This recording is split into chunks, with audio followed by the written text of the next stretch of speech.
Alexander thought he had buried his past. He had the empire, the power, and the perfect fiancée sitting beside him. But at a rainy Dakota crosswalk, time stopped. There she was, the woman who broke his heart 3 years ago, holding the hands of 2 toddlers with his exact eyes.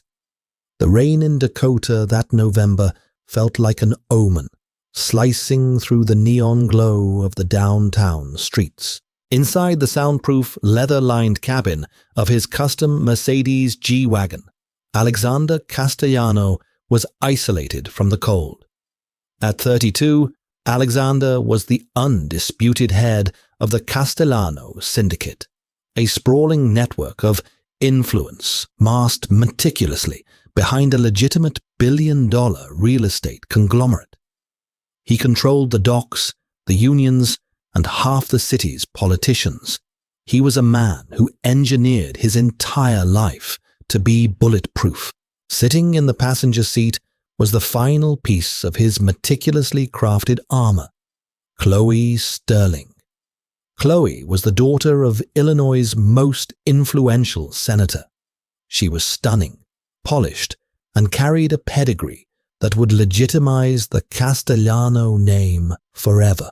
They had just left their own extravagant engagement party at the Drake Hotel, a lavish affair meant to signal a new era of clean money and high society for Alexander.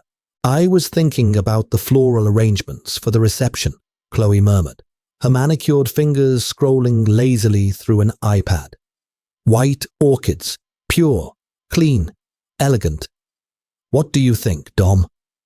"Whatever makes you happy, Chloe," Alexander replied, his voice a low, gravelly baritone that rarely betrayed any emotion. His eyes remained locked on the slick asphalt.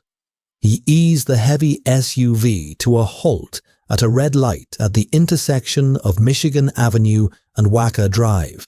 The wipers swept rhythmically across the windshield, clearing the distorted droplets.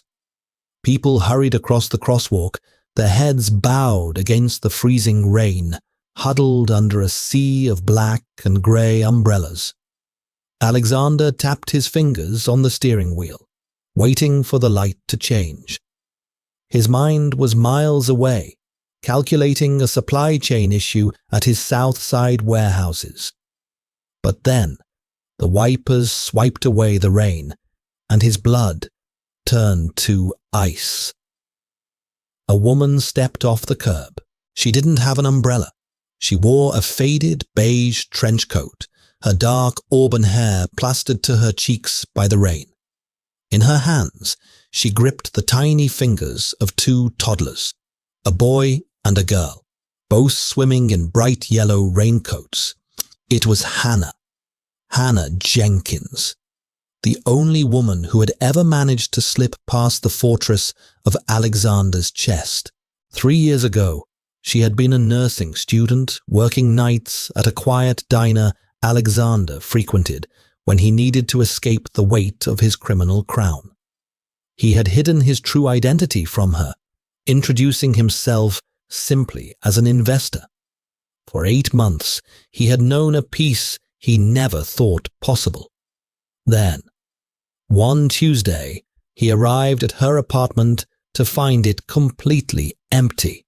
No clothes, no toothbrush, no trace she had ever existed, just a single note on the kitchen counter. "I know what you really are. I can't do this. Don't look for me." The abandonment had nearly destroyed him. It had also forged him into the ruthless, unfeeling boss he was today. Now, she was 10 feet away from his front bumper. Alexander's breath hitched, his chest suddenly feeling as though it were being crushed in a vice. He gripped the leather steering wheel so hard his knuckles turned bone white. As they reached the middle of the crosswalk, the little boy stumbled on a puddle. Hannah quickly pulled him up by the hand.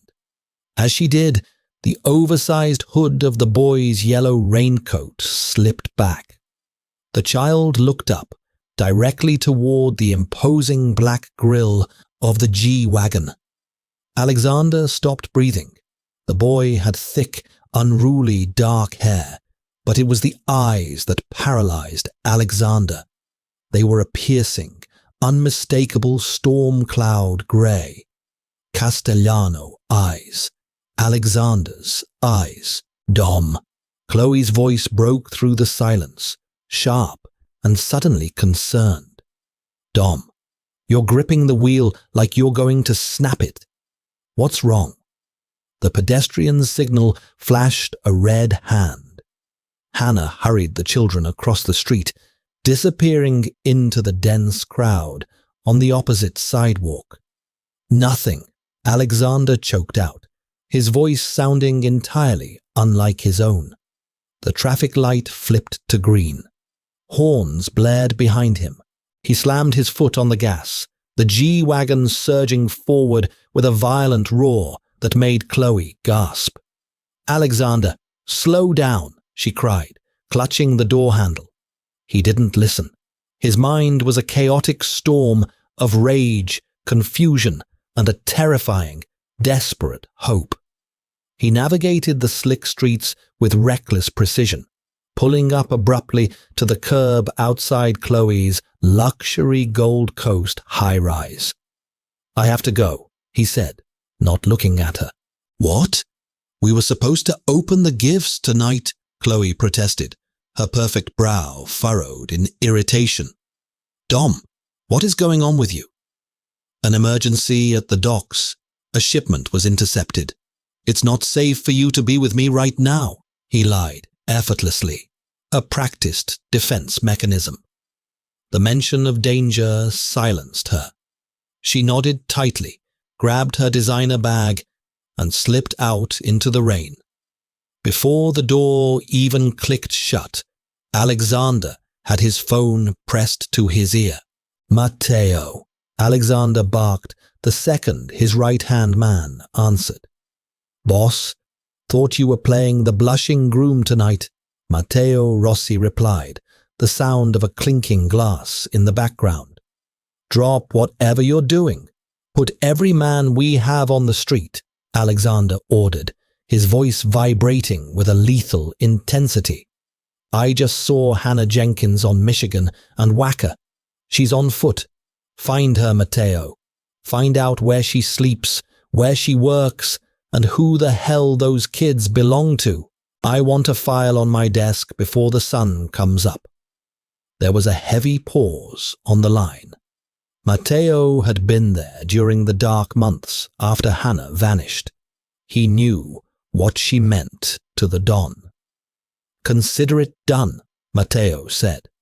Alexander hung up and threw the phone onto the passenger seat.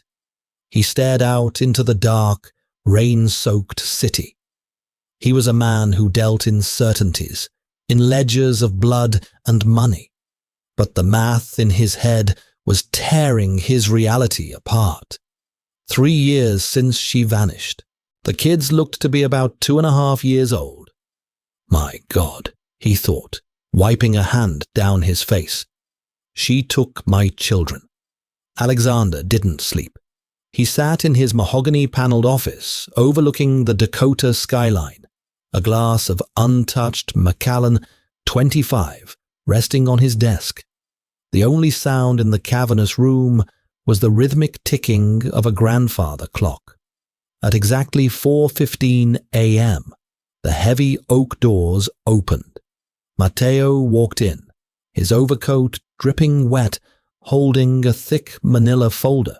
He looked exhausted, but his expression was grimly triumphant. He tossed the folder onto the center of Alexander's desk. You aren't going to like this, Dom, Matteo said quietly, taking a seat across from him. Alexander snatched the file, flipping it open. The first thing he saw was a surveillance photo taken outside a rundown apartment building on the far north side, in Rogers Park. Hannah was unlocking the front door, carrying a sleeping child on her shoulder, while the other held her coat. She's been living under the radar, Matteo explained. Cash only for rent, prepaid burner phones. She works the graveyard shift at an underfunded clinic in Evanston, barely scraping by. Alexander's eyes scanned the birth certificates Matteo had miraculously managed to pull from the county registry in the middle of the night. Name: Arthur Jenkins. Date of birth: April 14th. Name: Molly Jenkins.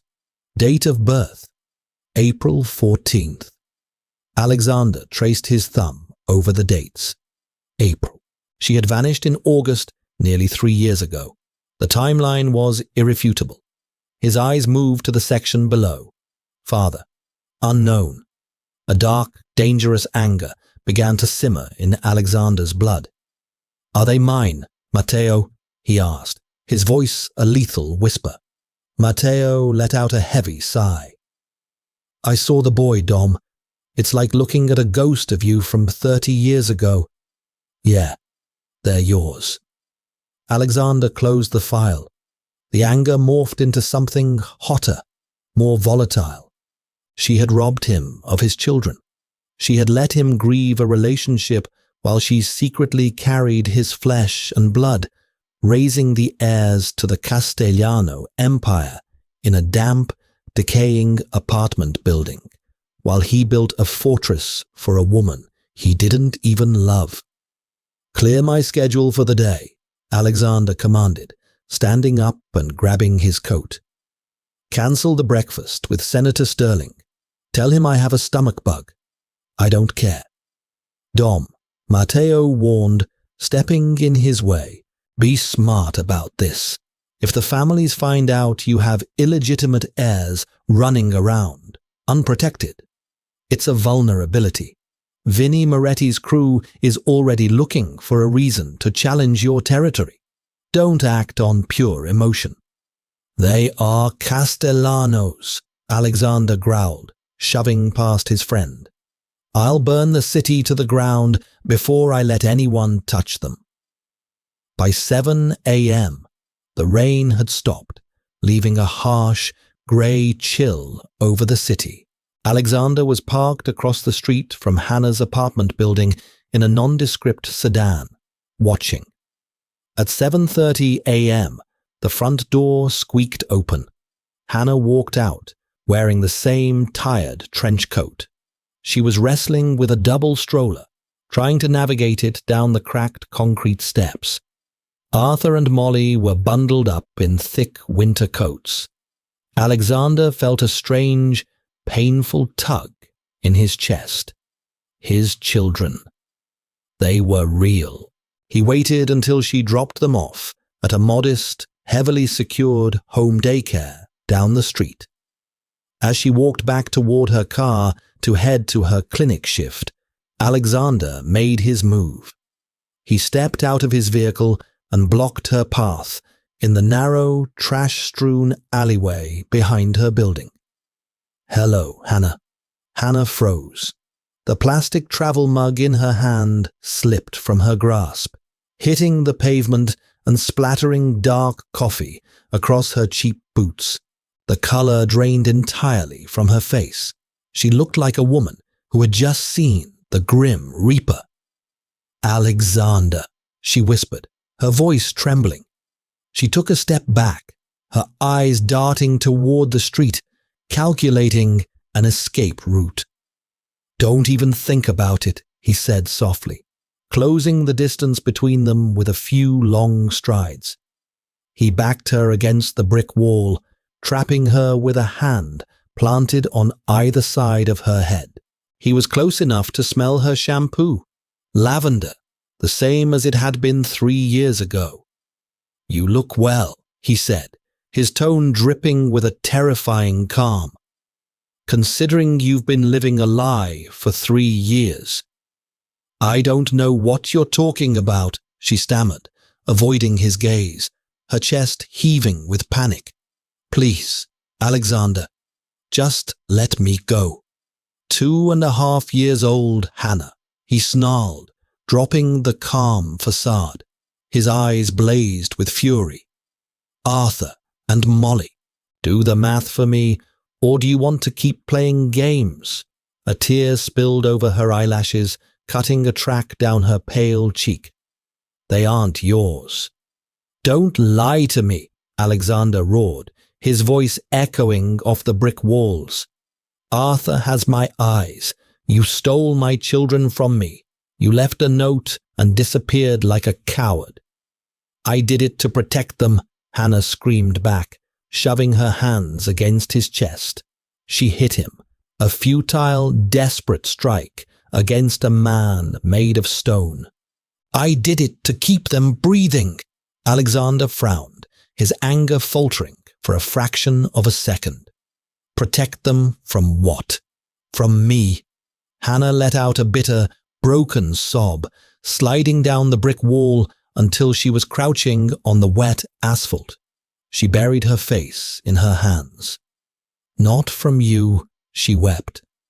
From your father. Alexander stepped back as if he had been physically struck. Carmine Castellano, the former Don, had died of a stroke 2 years ago. Carmine had been a tyrant, a man who viewed love as a fatal liability. My father, Alexander whispered. Hannah looked up, her eyes red and haunted. You think I wanted to leave you. I was going to tell you I was pregnant that night. But when I got home from my shift, your father was sitting in my living room. He had a dozen armed men outside. Alexander's stomach dropped. He had known his father was ruthless, but this, he threw photos on the coffee table, Hannah continued, her voice shaking. Photos of women, wives and girlfriends of rivals, of men who made mistakes, women who had been tortured, murdered. He told me he knew about the babies. He said that if I stayed, I would make you weak. And if I made you weak, he would eliminate the weakness himself. She stood up slowly, wiping her face. He gave me a bag of cash, told me to write that note, and gave me 1 hour to leave the state. He promised me that if you ever found out about the twins, he would have them thrown into the Dakota River in garbage bags. I couldn't risk it, Alexander. I couldn't. Alexander stood paralyzed in the alleyway. The man he had mourned, the empire he had inherited, it was all built on the absolute destruction of his own family. His father had manipulated his entire existence, paving the way for the strategic, loveless alliance he was currently bound to with Chloe Sterling. Suddenly, the phone in Alexander's pocket began to vibrate violently. He pulled it out. The screen flashed. Chloe, fiancée, the woman he was supposed to marry in 3 months.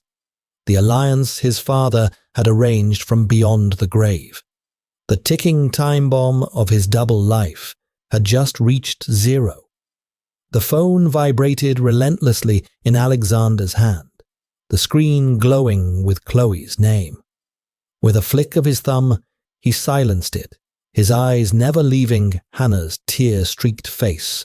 The narrow alleyway suddenly felt suffocating. The air was thick with the ghost of his father's sins. Get your things, Alexander ordered, his voice dangerously low, but stripped of its previous fury. You're not going back to that apartment, and the kids are not staying at that daycare. Hannah shrank back, wrapping her trench coat tighter around herself. Alexander, no, you can't just uproot us. I have a shift at Rush University Medical Center in 2 hours. I have a life here, a safe life. Safe? Alexander scoffed, stepping closer. Do you think Vinnie Moretti cares about your shift at Rush? If I found you, they will find you. My father is dead, Hannah, but the enemies he made are very much alive. And to them, Arthur and Molly aren't children. They are leverage. The reality of his words hit her, draining whatever color was left in her cheeks. She knew the rules of his world. It was exactly why she had run. "Where are we going?" she whispered, defeated. "Lake Geneva," Alexander replied. "I have a private, off-the-books estate in Wisconsin. It's a fortress. Matteo is already dispatching a security detail." Within an hour, Hannah's meager belongings were packed into the trunk of a heavily armored SUV. Alexander stood in the foyer of the home daycare, watching as the caretaker bundled Arthur and Molly into their coats. When Arthur looked up at Alexander, those storm cloud grey eyes widened in curiosity. "Are you our new driver?" the little boy asked, his voice a soft, innocent chirp. Alexander's heart seized. He crouched down to eye level with the boy, ignoring the dirt on his custom Brioni suit. "No, buddy. I'm an old friend of your mum's. I'm going to make sure you guys stay safe." Molly, clutching a ragged stuffed rabbit, hid behind her brother, peering at Alexander with shy, curious eyes. Alexander felt an overwhelming, fierce instinct wash over him. He would burn the entire city of Dakota to ash before he let a single hair on their heads be harmed. The drive north to Wisconsin was agonizingly tense. Hannah sat in the back with the twins, staring out the window at the passing grey highway, while Alexander drove in silence, his mind working 100 miles a minute. He needed to untangle the web his father had left behind. Just as they crossed the state line, Alexander's encrypted phone buzzed. It was Matteo. "Boss, we have a massive problem," Matteo said, his voice tight with urgency. "I started digging into the surveillance around Hannah's apartment to see if she was followed. She wasn't followed by our guys. She was tracked by a private investigator." Alexander gripped the wheel. "Moretti." "Worse," Matteo breathed. The PI's invoices were paid by a shell corporation tied to Senator Richard Sterling, Chloe's father. Alexander slammed on the brakes, the heavy SUV swerving slightly onto the shoulder before he corrected it. Hannah gasped in the back, pulling the kids closer. "Explain," Alexander growled into the phone. "Sterling isn't the clean politician he pretends to be. Dom. He's heavily in debt to the Moretti family. Vinnie Moretti bought him years ago. The engagement to Chloe. It wasn't just your father's idea of legitimizing the Castellano name. Sterling pushed for it because Moretti told him to. They wanted you tied to the senator so they could monitor you, bleed your assets into Sterling's campaigns, and eventually frame you for a federal RICO charge. They've known about Hannah for a week. They were waiting until after the wedding to use the kids against you." A cold, absolute calm settled over Alexander. It was the terrifying stillness of a predator that had finally locked onto its prey. His entire life for the past 3 years, his grief, his hardening, his engagement to Chloe, had been meticulously orchestrated by the very people he thought he was outsmarting. "Pull every man we have off the shipping yards," Alexander ordered, his voice echoing with lethal intent. "Send them to the Lake Geneva estate. Nobody gets in or out without my explicit command. And Matteo?" "Yeah, boss." "Set up a meeting with the senator. Tonight, the Palmer House Hilton, his private suite. Tell him it's about the wedding finances." Alexander hung up. He looked in the rearview mirror, meeting Hannah's terrified gaze. "What's happening?" she asked. "I'm fixing it," Alexander said, pulling the SUV back onto the highway. "All of it." The private suite at the Palmer House Hilton smelled of expensive cigars and aged bourbon. Senator Richard Sterling sat in a plush armchair wearing a smug, relaxed smile. Chloe sat on the velvet sofa next to him, sipping champagne, looking every bit the pristine political heiress.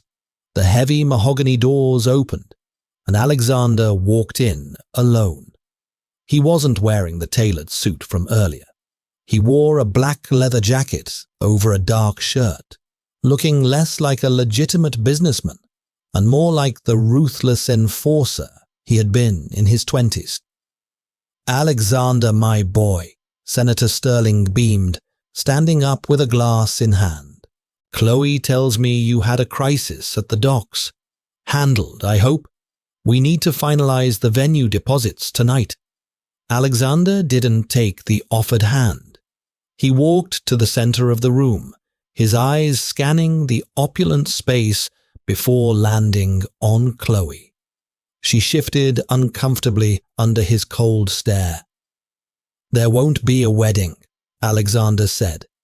Chloe dropped her champagne flute. It shattered against the hardwood floor. "Dom, what are you talking about? Are you having a breakdown?" "I'm having a moment of clarity," Alexander replied. He reached into his jacket and pulled out a thick stack of documents Matteo had compiled. He tossed them onto the glass coffee table. They landed with a heavy thud. "Wire transfers," Alexander stated. "From Vinnie Moretti's offshore accounts to your re-election PAC, Richard, along with the invoices from the private investigator you hired to track a woman named Hannah Jenkins in Rogers Park." Senator Sterling's smile vanished instantly. The color drained from his face, leaving him looking like a fragile, terrified old man. Chloe stared at the papers, genuine confusion mixing with dawning horror. "Alexander, listen to me," the senator started, raising his hands defensively. "No, you listen," Alexander interrupted, his voice dropping to a terrifying register. "You thought you could leash me. You and Moretti thought you could use my flesh and blood as a bargaining chip to strip my empire. My father was a monster, but you're a coward hiding behind a flag pin. You can't prove any of this," Sterling stammered, backing away. "If you touch a United States senator, the feds will bury you under the prison." "I don't need to touch you," Alexander said, a cruel, mocking smile playing on his lips. 10 minutes ago, copies of those files were anonymously emailed to the Dakota Tribune, the FBI, and the Ethics Committee. By tomorrow morning, you won't be a senator. You'll be a federal indictment. Chloe let out a sob, covering her face. "As for Moretti," Alexander continued, turning to the door, "he's currently finding out what happens when you threaten a Castellano." While Alexander was in the hotel suite, Matteo and a 20-man strike team were simultaneously raiding Vinnie Moretti's illegal gambling dens in the South Loop. They weren't killing anyone. Alexander had given strict orders, but they were burning the operations to the ground, seizing millions in cash and sending a very loud, very violent message. The Castellano syndicate was no longer playing politics. Alexander left the Palmer house without looking back. He stepped out into the freezing Dakota night, the city lights reflecting off the wet pavement. For the first time in 3 years, he took a deep, clear breath. The armor he had worn, the legitimate facade he had desperately tried to build with Chloe, was gone. He got into his waiting car and drove straight to Wisconsin. It was past midnight when he arrived at the Lake Geneva estate. The massive stone house was surrounded by armed guards, but inside it was quiet. The fire in the great room had burned down to glowing embers. He found Hannah asleep on the oversized couch, a thick wool blanket draped over her. The twins were asleep in the guest rooms upstairs. Alexander stood quietly, watching her chest rise and fall. He remembered the night she had left, the crushing emptiness of her apartment. He had spent 3 years trying to fill that void with power and control, only to realize that the only thing that mattered was breathing, right in front of him. Hannah stirred, blinking awake. She sat up quickly when she saw him, clutching the blanket. "Alexander, is it over?" He walked over and sat on the edge of the coffee table facing her. He looked exhausted, the adrenaline of the night finally fading. "Sterling is ruined. Moretti has been crippled. They won't come after you, Hannah. Nobody will ever come after you again." She searched his face, her grey eyes hesitant. "And you? Are you going back to Dakota to be the Don?" Alexander shook his head slowly. "I spent my whole life trying to be what my father wanted, and then trying to run from it. I'm done. Matteo is taking over the street operations. I'm keeping the real estate, the legitimate businesses. I'm stepping away from the blood." Hannah looked at him in disbelief. "You can't just walk away from the Mafia, Alexander. That's not how it works." "I can," he said firmly, reaching out to gently take her hand. She flinched, but she didn't pull away. "I have enough leverage, enough money, and enough fear instilled in them to demand my retirement. I'm doing it for Arthur. I'm doing it for Molly." He paused, his voice softening. "And I want to do it for you. If you'll let me." Tears welled in Hannah's eyes. "You missed their first steps, Alexander. You missed their first words. You don't know them. Then let me learn," he pleaded, his thumb brushing over her knuckles. "I don't expect you to forgive me for who I was or for what my father did. I don't expect you to love me again today. But give me the chance to be a father to my children. Give me the chance to prove that I am not the man you ran from." Hannah looked at his hand, holding hers, the rough, calloused hands of a criminal, now trembling slightly with a vulnerability she hadn't seen since they were just 2 young people falling in love in a quiet diner. She let out a long, shaky breath and slowly intertwined her fingers with his. "Arthur likes to be read to before bed," she whispered, a small, fragile smile breaking through her tears. "And Molly is terrified of the dark. You have a lot of catching up to do, Mr. Castellano." Alexander smiled back, the weight of 1,000 sins finally lifting from his shoulders. "I have nowhere else I need to be."